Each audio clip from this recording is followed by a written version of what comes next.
Nation news में सबसे पहले खबर आपसे जुड़ी हुई, क्योंकि कहते हैं कि भाई जान है तो जहान है। कहावत पुरानी है, लेकिन ऐसा लगता है कि जैसे हम खुद ही इसे भूल गए हैं।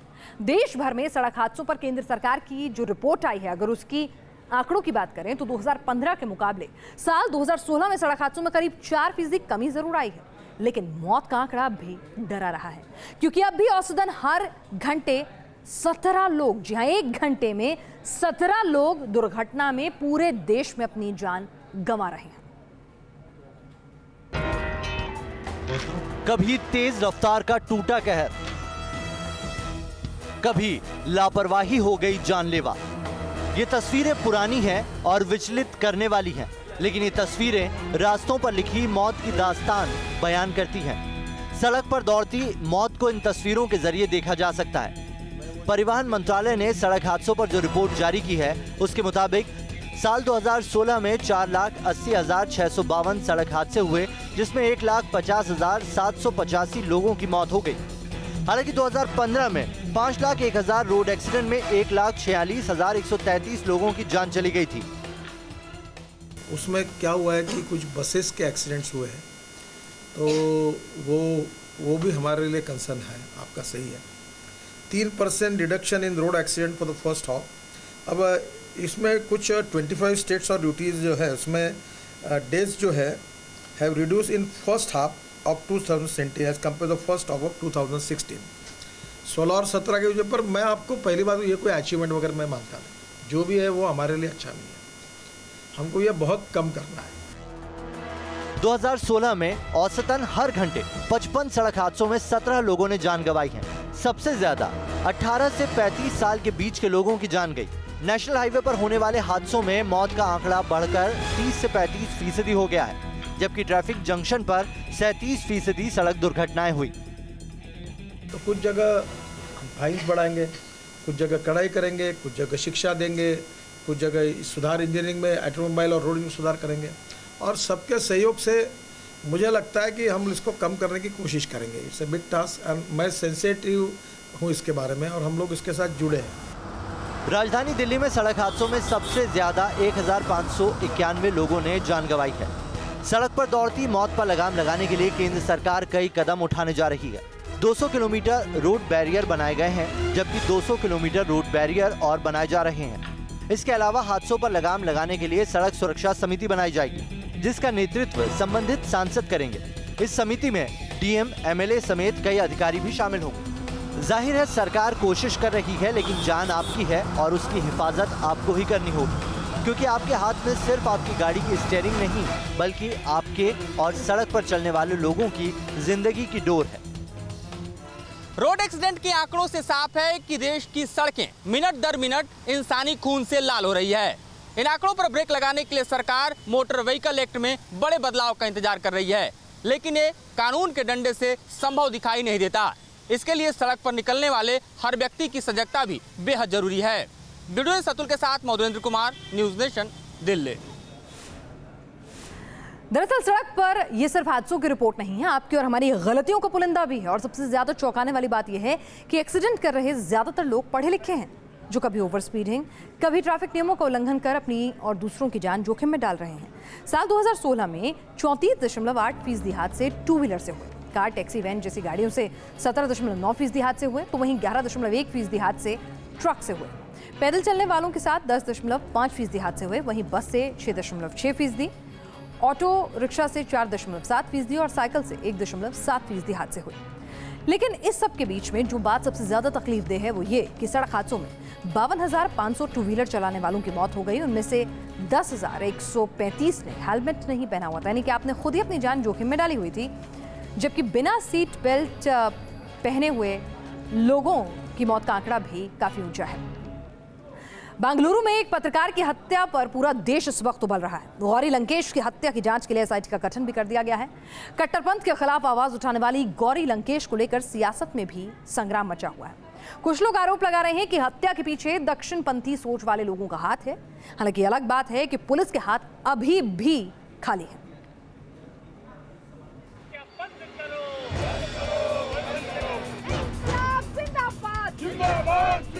जैसे धाबालपुर को मर्डर किया गया, जैसे पंसारी को मर्डर किया गया, जैसे प्रोफेसर कलबुर्गी को मर्डर किया, वैसे ही गौरी लंकेश को मर्डर किया है।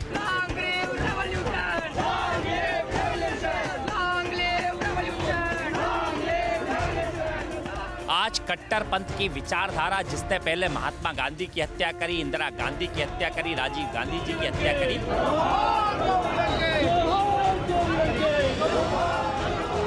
हम लोगों को मोबिलाइज करेंगे, लोगों को जागृत करेंगे, लोगों को सचेतन बनाएंगे। गौरी लंकेश नहीं रही, उन्हें आखिरी विदाई दे दी गई, लेकिन उनकी हत्या पर संग्राम छिड़ चुका है। कर्नाटक से लेकर दिल्ली, भोपाल, जयपुर, भुवनेश्वर और चेन्नई की सड़कों पर विरोध की आवाज उठाई जा रही है। एक आवाज जिसने कट्टरपंथ को हमेशा चुनौती दी, आखिर वो खामोश क्यों कर दी गई? और उससे भी बड़ी बात कि कातिल कौन है। आज गौरी लंकेश का भी हत्या हुआ कि सीने के ऊपर 3 उनका गोली गया और 4 गोली पूरा दीवार के ऊपर। तो हमने ये पूछ रहे हैं, ये शरण सूफी संतों का धरती है, गौरी लंकेश भी कौम सौहार्दता के लिए काम करी है, शांति के लिए काम करी है, उनके ऊपर अगर ये हत्या होती है तो पकड़े क्यों नहीं? पुलिस सीसीटीवी में सच तलाश रही है। सीसीटीवी फुटेज की जांच के बाद सामने आया है कि हमलावर एक बैग अपनी छाती पर लिए हुए था। हमलावर ने लंकेश की ओर लाइट फ्लैश की। जैसे ही लंकेश ये देखने के लिए पलटी कि लाइट किसने फ्लैश की है, हमलावर ने उन पर फायरिंग शुरू कर दी। पहली गोली लंकेश के सीने पर फायर की गई। उसके बाद हमलावर ने 2 और गोलियां चलाई। चौथी गोली फायर करने से पहले ही लंकेश गिर पड़ी और ऐसे ये पूरी वारदात सीसीटीवी कैमरे में रिकॉर्ड हो गई। This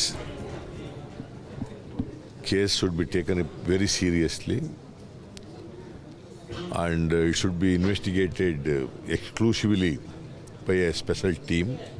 That is why you please constitute a SIT, Special Investigation Team, headed by a senior officer, IG level officer. Gauri Lankesh की हत्या के बाद सियासत में भी संग्राम छिड़ गया है। कांग्रेस उपाध्यक्ष सीधे बीजेपी और आरएसएस पर हमलावर है। जो कट्टरपंथी फोर्सेस के खिलाफ लड़ाई लड़ रही थी उसको मारा गया है। सच्चाई को कभी दबाया नहीं जा सकता। कोशिश जरूर की जा रही है। आप कितने भी लोगों को मारना चाहो, कितने भी लोगों को दबाना चाहो, हिंदुस्तान में सच्चाई कभी दबाई नहीं जाती। कर्नाटक में कानून व्यवस्था मेंटेन करने की जिम्मेदारी कर्नाटक सरकार की है। कर्नाटक की सरकार कांग्रेस की है, वो तुरंत कार्रवाई करे, कल्प्रिट को पकड़े। नेता शायद अपनी अपनी सियासत तलाश रहे हैं, लेकिन गौरी लंकेश के कत्ल से हजारों सवाल उठ खड़े हुए हैं। कातिल अब भी गिरफ्तारी से दूर हैं और जाहिर है कि उनके पकड़े जाने तक सियासत भी तेज रहेगी और सवाल भी सुलगते रहेंगे। Yasir Mushtaq, News Nation, Bengaluru. पश्चिम बंगाल में इस वक्त लग रहा है कि जैसे बीजेपी और टीएमसी के बीच संग्राम छिड़ा हुआ है। पहले भागवत के कार्यक्रम का वेन्यू रद्द करने पर संग्राम छिड़ा और अब बीजेपी ने जड़ दिया है नया आरोप। बीजेपी नेताओं का दावा है कि अगले हफ्ते पार्टी अध्यक्ष अमित शाह के एक प्रोग्राम का वेन्यू ममता सरकार के इशारे पर रद्द कर दिया गया है। कार्यक्रम 11 से 13 सितंबर तक होना था, लेकिन नेताजी इंडोर स्टेडियम कमेटी ने एन वक्त पर बुकिंग रद्द कर दी। हालांकि टीएमसी का दावा है कि इस बुकिंग को रद्द करने से उनका कोई लेना देना नहीं है। इससे पहले मोहन भागवत के कार्यक्रम के वेन्यू को भी रद्द कर दिया गया था और वो वेन्यू भी पश्चिम बंगाल सरकार के अधीन ही आता था। यूपी शिया वक्फ बोर्ड के चेयरमैन सैयद वसीम रिजवी ने राम जन्मभूमि बाबरी मस्जिद विवाद को लेकर एक बड़ा खुलासा किया है। वसीम रिजवी के मुताबिक राम जन्मभूमि बाबरी मस्जिद विवाद को बढ़ाने में पाकिस्तान का हाथ है। यूपी शिया वक्फ बोर्ड के चेयरमैन सैयद वसीम रिजवी ने आरोप लगाया कि पाकिस्तान न सिर्फ विवाद को बढ़ावा दे रहा है, बल्कि आग में घी डालने का वक्त वक्त पर काम भी कर रहा है। उनका कहना है कि जो भी सदस्य राम मंदिर का विरोध कर रहे हैं, उन्हें पाकिस्तान फंडिंग कर रहा है। तो ये सनसनीखेज आरोप यहां पर रिजवी साहब ने लगाए हैं। राम जन्मभूमि विवाद जो है उसमें पाकिस्तान एक अहम रोल निभा रहा है भावनाओं को भड़काने में। देखिए, हमारे देश को तबाह बर्बाद करने के लिए, हिंदू और मुसलमान का कत्ल-ओ-आम कराने के लिए सबसे ज़्यादा अगर कोई सक्रिय है तो वो पाकिस्तान है। जिस तरह से कश्मीर में वो अपनी गतिविधियां चलाता है, जिस तरह से वो और दूसरे स्टेट में अपने मिलिटेंट्स भेजता है और वहाँ पे खून खराबा कराता है, उसी तरह से बाबरी मस्जिद का इशू भी पाकिस्तान हैंडल कर रहा है। पाकिस्तान के कुछ एजेंट्स जो हैं वो नहीं चाहते कि इसमें कोई बातचीत के रास्ता बने। और आइए अब आपको दिखाते हैं राम रहीम के रहस्य लोक के अंदर की तस्वीरें। हाईकोर्ट ने राम रहीम के डेरा सच्चा सौदा हेडक्वार्टर में सर्च ऑपरेशन को मंजूरी दी थी, जिसके बाद भारी पुलिस व्यवस्था और सुरक्षा बलों की निगरानी में डेरा की तलाशी ली गई। आइए आपको दिखाते हैं उसी तिलिस्म लोक में आखिर क्या कुछ था, जहां राम रहीम को गुर्गों के अलावा किसी को भी जाने की इजाजत नहीं थी। बाकायदा हलफनामा भरवाया जाता था वहां अंदर जाने से पहले।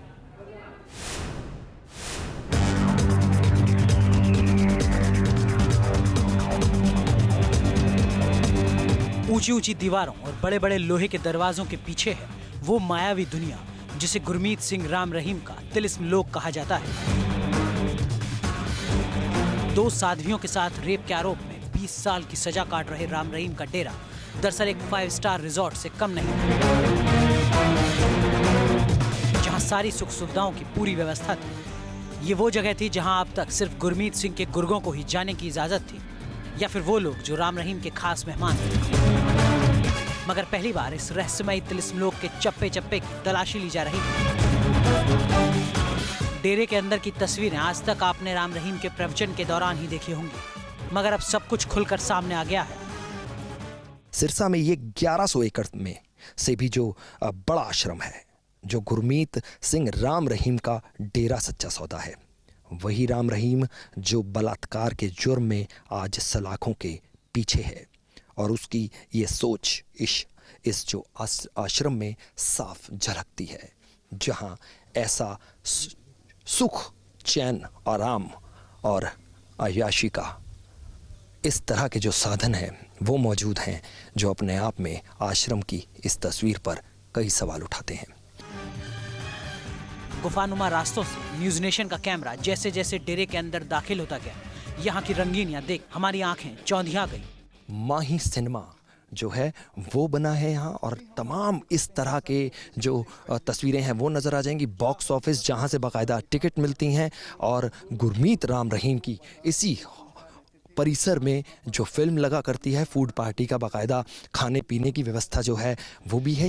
डिज्नीलैंड की तर्ज पर बने राम रहीम के इस डेरा में ताजमहल से लेकर एफिल टावर की भी रेप्लिका बनी है। डेरा सच्चा सौदा के अंदर जो रिजॉर्ट हाउस है उसके अंदर की तस्वीरें आपको दिखा रहे हैं, जहां ताजमहल हूबहू वैसा ही ताजमहल जैसा आगरा में देश विदेश तक से लोग देखने जाते हैं, लेकिन यहाँ डेरा सच्चा सौदा के अंदर ही बाकायदा ताजमहल बनाया गया है और 7 वंडर्स जो हैं वो बनाए गए हैं। गुफा एक है और गुफा के सहारे यहाँ से लोग एंट्री करते हैं, जिसकी गुफा की एक एक जो वॉल है, एक एक पत्थर जो लगा है, उसमें कलाकृतियाँ भी कुछ एक बनाई गई हैं। और इस गुफा के रास्ते जो यहाँ से एंट्रेंस है, जो लोग हैं वो आते हैं, लेकिन लोग खास आम लोग नहीं।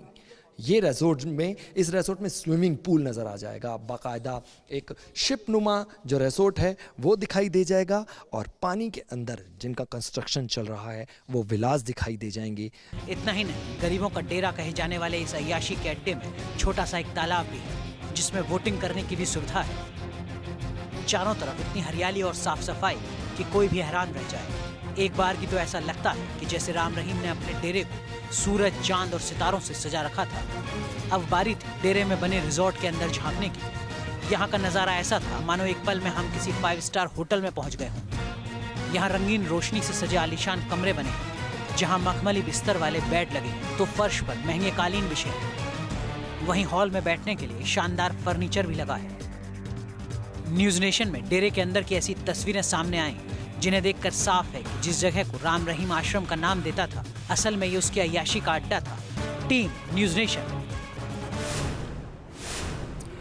नोएडा के सेक्टर 44 किसी ब्लॉक में बदमाशों ने दिन दहाड़े लूट की वारदात को अंजाम देने की कोशिश की। वारदात के दौरान बदमाशों ने 2 महिलाओं को जख्मी कर दिया, जबकि एक गार्ड की गोली मारकर हत्या कर दी। बेहद पॉश कॉलोनी है ये नोएडा की, जहां दिन दहाड़े मर्डर से हड़कंप मच गया, और साथ ही सवाल खड़े हो गए नोएडा में कानून व्यवस्था पर भी। यूपी में बेखौफ बदमाश, दिल्ली एनसीआर में महफूज नहीं लोग। पॉश कॉलोनी में दिन दहाड़े बदमाशों ने डाली डकैती। यूपी के नोएडा में बदमाशों के हौसले कितने बुलंद हैं, इसका अंदाजा नोएडा सेक्टर 44 में हुई वारदात से लगाया जा सकता है। बदमाशों ने नोएडा के सेक्टर 44 की एक कोठी को निशाना बनाकर लूट की वारदात को अंजाम देने की कोशिश की। दरअसल बदमाश प्लम्बर बनकर घर में घुसे। पीछे यही वो कोठी है जहां पर दिन में लगभग 2 बजे के आसपास 3 बदमाशों ने घुसकर लूट करने की कोशिश की। बताया यह जा रहा है कि 3 बदमाश इस गेट से दाखिल हुए और फिर अंदर उन्होंने दरवाज़ा खटखटाया और कहा कि हम प्लम्बर हैं, मैं बुलाया गया है। घर में सिर्फ 2 महिलाएं मौजूद थीं, एक बूढ़ी महिला और एक उनकी जो मेड थी वो मौजूद थी। उस महिला ने अपने बेटे को, अपने दामाद को फ़ोन किया, इनके साथ वो रहती हैं, उसको फ़ोन किया कि क्या तुमने प्लम्बर भेजा है। उसने इस बात से इनकार किया, लेकिन तभी बदमाशों ने उस बूढ़ी महिला पर हमला कर दिया। हमले के बाद चीख पुकार सुनकर बाहर से एक गार्ड अंदर आया, लेकिन बदमाशों ने उसे गोली मार दी। 3 लोग इस घर में एंटर किए और प्लम्बर बन के एंटर किए और उन लेडी ने जब अपने फैमिली के और लोगों से फ़ोन पे वेरीफाई करना चाहा और उनको पता लगा कि नहीं, उन्होंने किसी प्लम्बर को नहीं भेजा। इसी बीच में जो वो क्रिमिनल्स थे, जो बदमाश थे, उन्होंने इनको चोट पहुंचाई और लूटपाट करने का प्रयास किया। जख्मी गार्ड को फौरन हॉस्पिटल ले जाया गया, लेकिन इलाज के दौरान उसने दम तोड़ दिया। कार्डियक अरेस्ट में था, इसलिए CPR स्टार्ट किया हमने और एक बार तो इसका हार्ट आ गया था, बट इंटरनल ब्लीडिंग इतनी ज़्यादा थी कि पेशेंट को हम बचा नहीं पाए। कुल 3 बदमाश डकैती के इरादे से आए थे। वारदात के दौरान लोगों ने एक बदमाश को पकड़ लिया, लेकिन मौके से 2 बदमाश भागने में कामयाब हो गए। सर तो उसने मेरे को धमकाना चाहा, लेकिन सर वो गोली नहीं चलने पर उसने वो तमंचा अपना नाली में फेंक दिया सर। फिर हमने लोगों ने उसको पकड़ लिया सर। बदमाशों ने जिस तरह से वारदात को अंजाम दिया, उससे साफ हो गया कि उन्हें इस बात की पूरी जानकारी थी कि दोपहर के वक्त में घर में सिर्फ 2 महिलाएं मौजूद होती हैं, लिहाजा वारदात को अंजाम देने में ज्यादा परेशानी नहीं आएगी। उधर पुलिस दावा कर रही है कि वो जल्द ही बदमाशों को पकड़ लेगी, लेकिन अहम सवाल ये कि दिल्ली से सटे नोएडा में बदमाश अगर इतने बेखौफ हैं तो सूबे के बाकी जगहों का क्या हाल होगा। नोएडा से हर्षा चंदवानी, संदीप कुमार और दीपक त्यागी के साथ टीम न्यूज़ नेशन। और अब बात करते हैं उत्तर प्रदेश की स्वास्थ्य व्यवस्था की और खास तौर से वहां पर बच्चों के लिए जो स्वास्थ्य सुविधाएं हैं उनकी बात करेंगे, क्योंकि गोरखपुर, फर्रुखाबाद के बाद अब बरेली का जिला अस्पताल भी सुर्खियों में आ रहा है, वो भी गलत वजह से। यहाँ 1 महीने में 38 बच्चों की मौत की खबर से लखनऊ तक खलबली मच गई है। बताया जा रहा है कि बरेली जिला अस्पताल के चिल्ड्रन वार्ड में अगस्त महीने में कुल 38 मौत हुई हैं, जिसमें 22 नवजात शिशु थे। यूपी के अस्पताल बने बच्चों की कब्रगाह, पहले गोरखपुर, फिर फर्रुखाबाद और अब सुर्खियों में है बरेली का जिला अस्पताल, जहां 1 महीने में 38 बच्चों की मौत की खबर से लखनऊ तक खलबली मच गई। बताया जाता है कि बरेली जिला अस्पताल के चिल्ड्रन वार्ड में अगस्त महीने में कुल 38 मौत हुई है। इसमें 22 नवजात शिशु थे। बच्चों की मौत की खबर के बाद स्वास्थ्य विभाग के आला अफसरों ने अस्पताल प्रशासन से रिपोर्ट तलब की है, जिसके बाद मंगलवार को ये रिपोर्ट प्रशासन को भेजी गई। इसमें अस्पताल ने 1 महीने में 38 बच्चों की मौत होने की बात को स्वीकार किया है। हालांकि अस्पताल प्रशासन अलग अलग वजहों से बच्चों की मौत होने की बात कह रहा है। जो हमारे ओवरऑल आंकड़े हैं उनमें ऐसा होना संभव है, ये कोई अप्रत्याशित नहीं। और ये बुखार के बच्चे नहीं थे जिनकी मृत्यु हुई, ये 0 से 1 माह तक के बच्चे ही इसमें 22 हैं। जो बच्चे कुछ जल्दी प्रीमेच्योर पैदा हो जाते हैं, कुछ कम वजन के बच्चे होते हैं, कुछ बच्चों में बर्थ के समय, जन्म के समय कुछ प्रॉब्लम हो जाती है। बच्चों की मौत पर अस्पताल प्रशासन सफाई दे रहा है कि महीने भर में मरने वाले बच्चों में सबसे ज्यादा प्रीमेच्योर बच्चे थे। 1 महीने तक के 22 नवजात बच्चों की मौत अगस्त महीने में हुई। उन बच्चों को जन्म से जुड़ी दिक्कतें थी। 1 महीने से 1 साल तक की उम्र के 10 बच्चों की मौत महीने भर में हुई। इसमें सेप्टिसीमिया और निमोनिया से ग्रसित बच्चे थे। 1 साल से 5 साल तक के 5 बच्चों की मौत निमोनिया से हुई। 5 साल से 12 साल के बीच की उम्र का एक बच्चा तेज बुखार के चलते मौत का शिकार हुआ। खाली एक बच्चा मेरे यहाँ डेथ हुई है, जिस 5 से 12 साल तक का बच्चा, जो हाई ब्लड फीवर की वजह से उसकी डेथ हुई। बाकी जो बच्चे हैं ये डिफरेंट बीमारियों से डेथ हुई है, डिफरेंट एज ग्रुप में। अस्पताल प्रशासन भले ही जो चाहे तर्क दे, लेकिन आरोप है कि यहाँ गंभीर हालात में आने वाले कई बच्चों को वेंटिलेटर होने के बावजूद फायदा नहीं मिल सका, जिस कारण उन्होंने दम तोड़ दिया। करीब 6 महीने पहले अस्पताल को वेंटिलेटर मिला था, लेकिन वेंटिलेटर चलाने के लिए स्टाफ प्रशिक्षित नहीं है। इतना ही नहीं, अस्पताल में न्यूनेटल इंटेंसिव केयर यूनिट और सिक न्यूबॉर्न केयर यूनिट भी नहीं है, जिससे गंभीर हालत वाले बच्चों की देखभाल नहीं हो पाती। और वार्ड हमने बनाया है, उसमें एक्स्ट्रा बेड डाले हैं, संभवतः 40-50 बेड और डालेंगे उसमें, जितने भी हो सकेंगे, और उसमें स्टाफ की भी नियुक्ति करी है। और हमने बाहर पेरीफेरी से, ग्रामीण क्षेत्र से जो हमारे डॉक्टर थे जो वेंटिलेटर के विषय में जानते हैं, तो हमारे पास यहाँ एक वेंटिलेटर है, उसको भी प्रारंभ करने की हमारी योजना है। उनको हमने यहीं स्थानांतरित कर दिया है। न्यूज नेशन पर खबर दिखाए जाने के बाद प्रशासन हरकत में आ गया है। कमिश्नर ने जिला अस्पताल पहुंचकर वहां के इंतजामों का जायजा लिया। कमिश्नर ने सीएमओ, सीएमएस और महिला अस्पताल को इलाज में लापरवाही न बरतने की सख्त हिदायत दी। साथ ही 38 बच्चों की मौत की रिपोर्ट भी मांगी गई है। Abhishek Sharma, news nation, Bareilly. तो आपने देखी देश और दुनिया की हर खबर और पहलू के साथ नेशन व्यू में आज के लिए बस इतना ही।